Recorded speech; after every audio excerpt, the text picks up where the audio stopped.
2020 is not starting how we all expected. The current outbreak of coronavirus disease, COVID-19, is affecting how we all work and how we live. From restrictions on business travel to shifting to remote work, your business is very likely already facing some difficult decisions. And from social distancing to schools closing, putting extra pressure on our personal lives. Now, perhaps more than ever, it's critical to ensure that you're updating your business goals to reflect the current situation. If you're new to Measure What Matters, welcome. We help leaders drive profound change within organizations and their teams through the use of objective and key results, also known as OKRs. In this video, we're chatting with Ryan Panchadsaram, the co-founder of Measure What Matters, OKR coach, partner at Kleiner Perkins, and technical advisor to the chair, John Doerr. This video, we're going to discuss pragmatic ways and how and why you should change your OKRs during a time of crisis. Thanks so much for joining us. Always. It's a very tense time, I think we are in this moment that honestly, none of us have ever experienced before, right? It's not only an economic pressure on the recession side, but we have this pandemic happening around the world, and it's forcing our businesses and our organizations to react in ways that I don't think we've ever been asked to before. And so, Aaron, I'm excited to have this conversation because it's important to have it now. It really is. And before we start digging into this, I just want to briefly get started with what an OKR or objective and key result is for people who are new to this framework. OKRs are a goal-setting system. It is a way to take your ambitions and turn them into practice. Objectives and key results are what OKRs stand for. Objectives are the what, key results are the how. It's a simple system that was really formulated at Intel by Andy Grove, and John Doerr took that system as well and kind of has been the Johnny Appleseed, sharing it with companies and organizations. And we here at whatmatters.com have been continuing that baton and trying to help people use OKRs for really good things. And whether that's in the business world, nonprofit world, or in government, that's what we're here to do. And tell me a little bit about how people typically set those OKRs. Are they annually, daily, weekly? What is this goal system really all about? Every company's different, but we see companies most often setting these goals every quarter, right? They may set a year-long ambition and target, and then they set OKRs every quarter in the intent of reaching that ultimate goal. And a question that comes up for me immediately is, for companies that have already set their quarterly goals, things are rapidly changing, especially during this time of crisis. So are OKRs flexible? Should people drop those goals completely? Like, how do we handle this kind of change? I think that's actually the most important question that I think we're all facing right now. I mean, this pandemic, this crisis is pushing and really putting all of our organizations to the test. This isn't just a switch to working from home. This is bigger than that. Depending on where you live, some of your cities are having to shelter in place. And because of that, the goals that you had set at the start of the year are absolutely going to have to change. OKRs are never meant to be these rigid rails. They're meant to be a tool for your teams to collectively commit to something. And so now I think it's up to you, it's up to your teams to take the inputs from the real world and say, well, what are we going to be really able to accomplish this quarter ahead? And maybe even being more honest than that and saying, hey, what are we going to try to accomplish the month ahead or the few weeks ahead? Because things are changing so fast, and you have to, and we have to adapt and do this together. I love that you've said honest. That's something that really sticks out to me. I think something that really is so key to OKRs is transparency. That one of those superpowers is honesty, being honest with yourself, with the situation at hand, and maybe aligning those goals so that you're aligning with what the reality of this situation is. I'm curious how this might affect some companies' goals, if you have any examples for how people might have to shift those quarterly goals. Tangible examples are the best ones, right? There are some companies that we work with that are in the luxury goods space. And as you can imagine now, with all this uncertainty, people aren't buying luxury goods. They're thinking about their family, they're thinking about their loved ones, they're thinking about their communities. And because of that, you're starting to see, and you are seeing, a hit to those revenues. And because of that, these plans and projections you had placed at the start of the year have to change. That means everything from what target you're going to set through the year, how you're going to make it when it comes to the cash that you have and how you have to manage that. I mean, this pandemic is really forcing every organization to start from the foundation again and really think how it's going to navigate it. So it's a pretty tense time. It is a tense time. And the nice thing about OKRs is that they're flexible enough, I think, to be able to manage a crisis like this. I mean, absolutely, of course. I mean, remember, it's up to you and your team to be able to set the OKR at hand. So I think the real question that everyone should ask themselves is, with all the things we're learning about our business, about our customers, about the organization we have, what are we trying to accomplish now, the month ahead, the quarter ahead? And based on that, what are really truly measurable ways to get there? Because I would say now more than ever, the goals that we're setting are so critical for us to be able to navigate what happens next. And that's everything from, if you're a company to a nonprofit to our healthcare system, which is being put under so much pressure. And so it's this moment where it's important to reset. Do you need to elevate things that you took for granted before and make those a priority? Speaking of flexible OKRs, do you recommend that we keep the same cadence? And Measure What Matters typically says focus on 3 to 5 per quarter. Has that changed?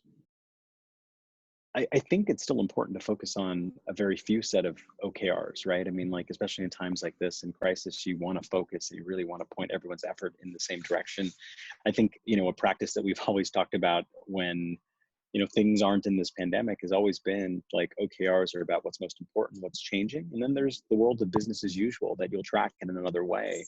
But I think right now our organizations are being put to the test at what's us even accomplishing what business as usual is. And so in this reset of what your OKRs are, you have to look at business as usual and say, well, what do I need to elevate into OKRs to make sure we navigate these months ahead successfully? I love that. And speaking of business as usual, I'm curious too, many companies are shifting to remote work, which is new for so many people, so many industries. Curious to know if you think that OKRs are effective for remote teams.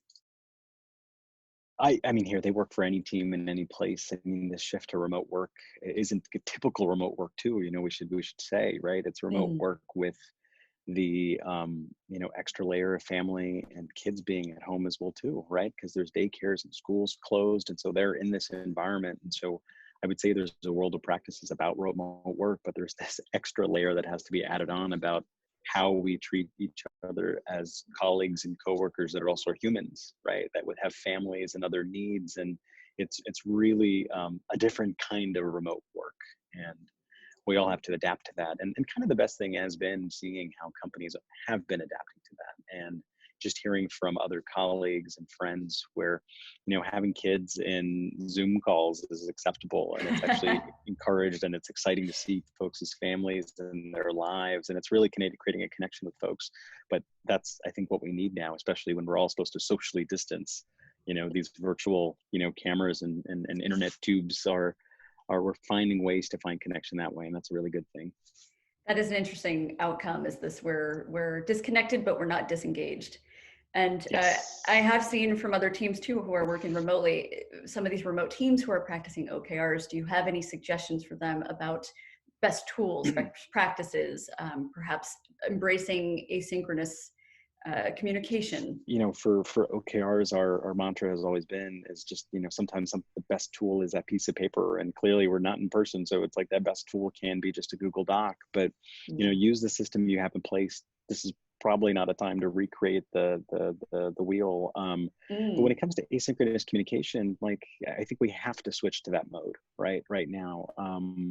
Everyone is, while there are the work demands, there's the demands that are happening in the real world as well too, around family and community that are going to pull people away for a moment. And so allowing people to have that flexibility while still trying to achieve your business outcomes or organizational outcomes, you got to find that balance. You really do. We are living in a very different time right now. Ryan, any advice for how to perhaps craft OKRs during this time of change?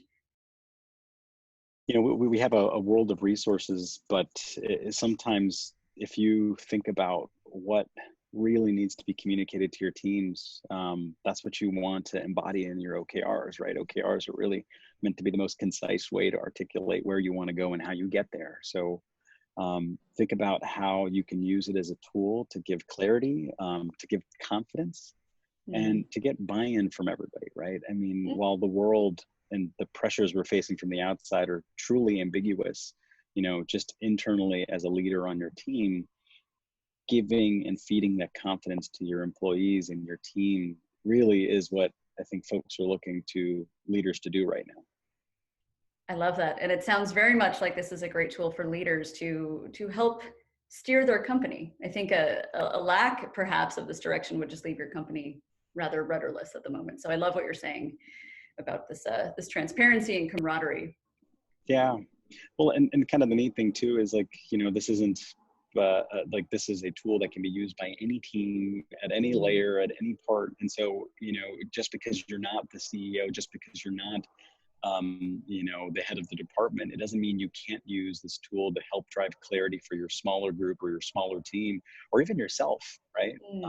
We're going through some uncharted times ahead. So, if it helps to write these things down of what you're trying to accomplish, like it can really ground you. But then also, in a week or two, as everything changes, it's important to revisit and make sure that the goals that we're setting are the ones that are truly for the moment. That's fantastic advice, to continually come back to your OKRs rather than setting them and forgetting them. And I have one final question for you. If for anybody out there who hasn't already changed their OKRs, when do they start? Is it too late to change them today? No, it's not too late to change them.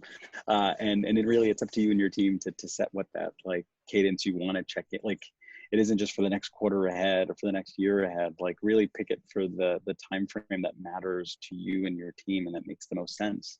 I think something that we've been hearing, at least from folks that have been reaching out to us via email and on Twitter, is that, I've got someone on my team that says we still have to accomplish the OKR we set at the start of the year. And honestly, that kind of rigidness isn't the most helpful thing right now, right? An important part of the system is that it is the thing that is collective commitment. We set this thing together. We're supposed to revisit throughout the quarter. It isn't meant to be these rigid rails. And so for the folks on your team, if they are saying that, hey, we have to stay rigid and hit these targets, point them our direction. We're more than happy to kind of share our point of view on this, which is that OKRs are supposed to adapt to the moment, to the time, for you and your teams. That's perfect, Ryan. Thank you so much. Thank you for your sage wisdom. Always. If anybody is looking for more resources, head to whatmatters.com. You can also follow What Matters on social media. Find us on LinkedIn, find us on Twitter. Any last words, anything you want to include? You know what? I think we're all going to navigate this together. And so if you are seeing and hearing things that are working well, that you're seeing within your organization that you think others would benefit from, share it with us as well too. I think our mission and purpose right now is really to lift up leaders in this tense time. And so reach out to us, share those stories with us, and we'll try to echo them. Thank you.